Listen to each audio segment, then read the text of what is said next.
how are taxes paid in an LLC? Well, taxes are paid in an LLC in one of two ways.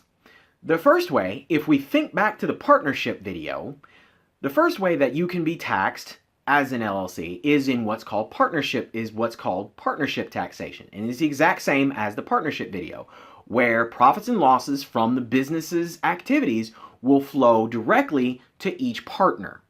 The other way that you can elect to be taxed as an LLC is what's called corporate taxation. Now, in corporate taxation, taxation is both at the entity level, and then you get taxed again as a member or as an employee on your regular income whenever that distribution is made to you. So what does liability look like? This is the fun part. People really enjoy this. This is actually one of the most common questions that I get. Think back to the partnership video again, and if you remember, I showed you that in a partnership, liability will also flow much like taxes and hit straight on each owner. And what that means is that each owner can be sued in their individual capacity with all of their personal assets at stake if a judgment is rendered against them. In an LLC, liability for the most part stops with the corporate entity.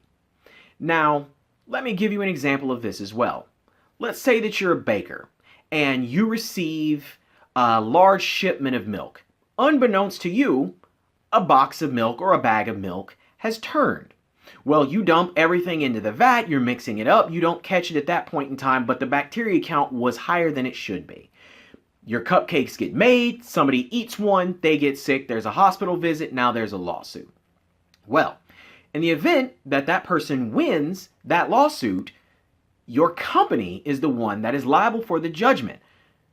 For the most part, there are some instances where you personally may be liable for that judgment, but we will actually go into that in some of the advantages and disadvantages later.